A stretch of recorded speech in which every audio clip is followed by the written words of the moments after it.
The Last Dragonborn, a being bestowed with a dragon's soul by Akatosh himself, and very clearly the gift of the voice, the Thu'um, is a hero that every Elder Scrolls fan is familiar with.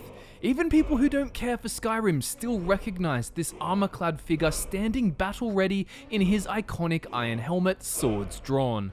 If it's not clear by the video title, I'll have to spoil Skyrim's main story. Right now, actually. But let's be real, we all know it ends with the Dragonborn fighting Alduin in an epic battle, using the Thu'um to bring him to his demise and save the world. Alduin basically exploding in Sovngarde as his soul is ripped towards the heavens upon defeat is one of those memorable moments you don't forget, even if you do end up like us here at Fudge Muppet and often avoid the main story entirely so you can roleplay other characters in new build playthroughs. Though if you've never finished Skyrim despite playing every side quest, off to the jails with you. Jail in Skyrim is a quick experience if you just select the bed and choose to serve your time. In fact, Alduin would have had a similar experience back in the First Era when the Nords he was fighting atop the throat of the world decided to send him forward in time using an Elder Scroll. Time as a concept in the Elder Scrolls universe, and the way in which godlike deities experience it can get pretty complicated.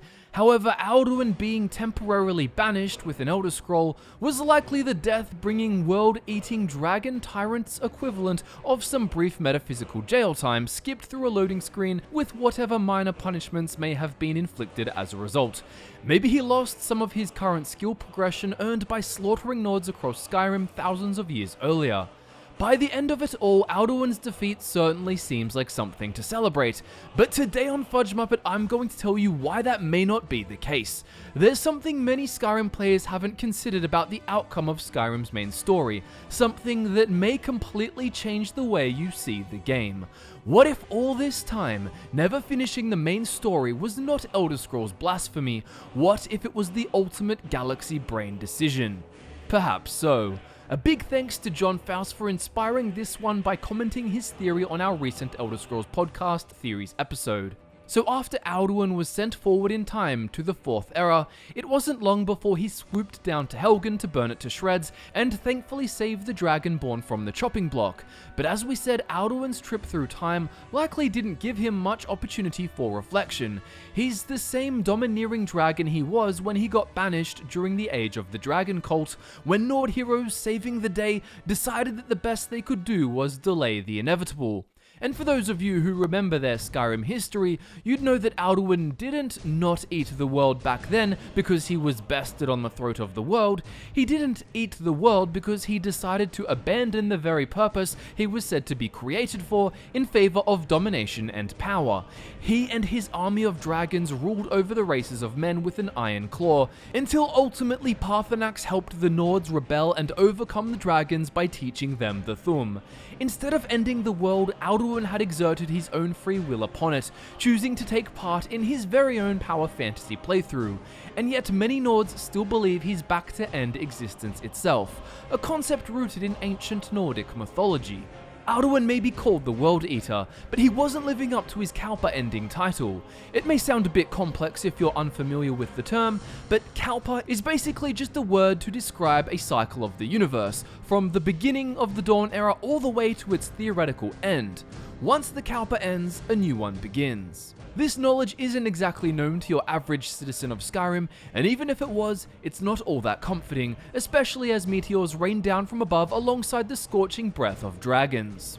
Well, even though the Nords currently living in the Fourth Era aren't exactly in touch with the events that occurred thousands of years prior, we know that Alduin abandoned his purpose, and in the words of the podcast comment, unless we believe that his nature and goals have fundamentally changed over the course of a few minutes, we really have no reason to think that waking dead dragons, killing the Dragonborn, or devouring the souls of the dead serves any purpose except to increase his own power and resurrect his empire. Alduin would continue to reject his duty indefinitely without divine intervention. Introducing the Dragonborn. Going with the idea that Akatosh blessed the Dragonborn with his gifts and more or less brought him into the world to stop Alduin, we have to ask ourselves, why? Is it because Akatosh is trying to save the world, or because he just really cares about the races of men and doesn't want Alduin to dominate them? Or does it go deeper than that? Well, Akatosh is a rather conflicted deity to say the least. He is a god we're all familiar with, the chief of the 9 divines. But to begin with, the very concept of Akatosh was created by slave Queen Alicia back in the First Era as a compromise for the Nords who helped defeat the Aelids and the now free Nedic people who had become accustomed to worshipping their elven oppressors' gods. Akatosh was formed by combining elements of Alduin, a destructive deathbringer of the Nordic pantheon, and Auriel, an elven god who is said to have begun the concept of time itself in some of the earliest stages of creation. I would strongly recommend checking out our video Is Akatosh Insane, which I'll link as the pinned comment. Just open it in a separate tab for now. The video talks about how Akatosh is an extremely conflicted god, even beyond the example of him being made from the elves Auriel, a creator, and the Nords Alduin, a destroyer. Akatosh, often depicted with 2 heads, one of a man and one of a dragon, can almost be interpreted as a divine form of dissociative identity disorder. But all you need to know for now is that Akatosh and aspects of him do not align neatly in a way that makes consistent sense, hence the idea he is insane. A mortal cannot comprehend the internal mechanisms and thinking of a god with any degree of certainty, especially one as complex as this. However, we can't be surprised if Akatosh would want time to continue with a beginning and an end that needs a destroyer to fulfill their purpose.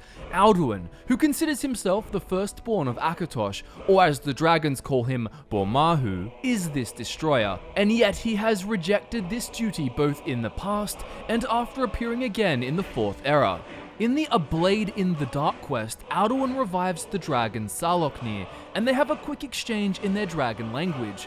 A rough translation of this is basically, "Alduin, my overlord, is it time to restore the ancient realm?" To which Alduin responds, "Yes, Saloknir, my allied champion."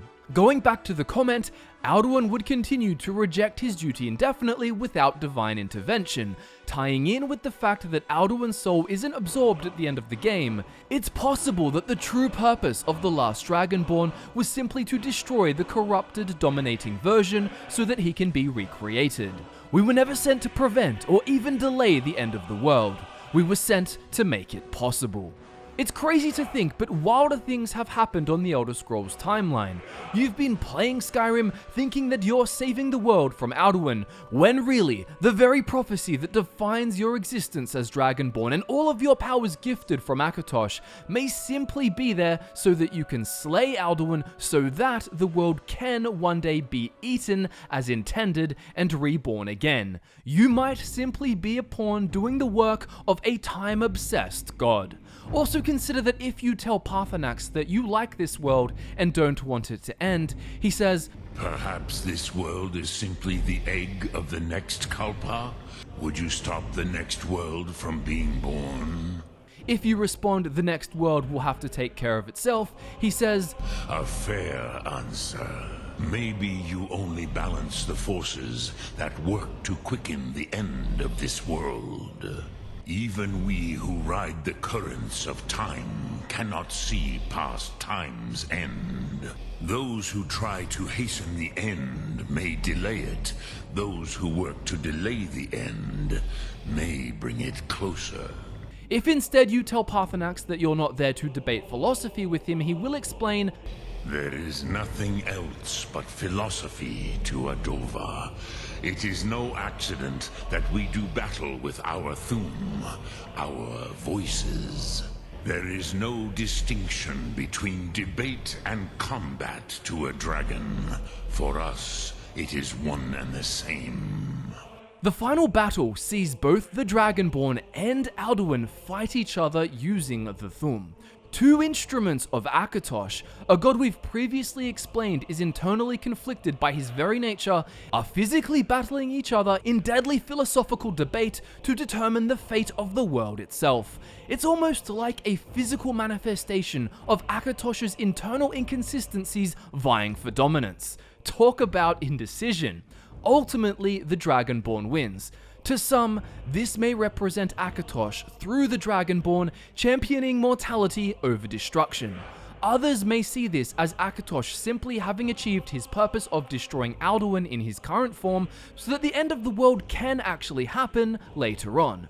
Alduin wasn't doing his job, and it never seemed like he was going to, but if his soul was sent back to Akatosh upon defeat, it may be possible for him to be reformed and return to Mundus when he is truly ready to eat the world. It's definitely an interesting way of looking at Skyrim's story. Let me know what you think of this theory in the comment section. Judging by the podcast comment, some people have always viewed the Dragonborn's role this way, while to others it was something they'd never considered. If you want to help us produce more content like this, please do consider supporting us on Patreon using the link in the description. It really goes a long way, as does liking the video or simply subscribing to get more. My name is Michael, you've been watching Fudge Muppet, and I look forward to nerding out with you again very soon.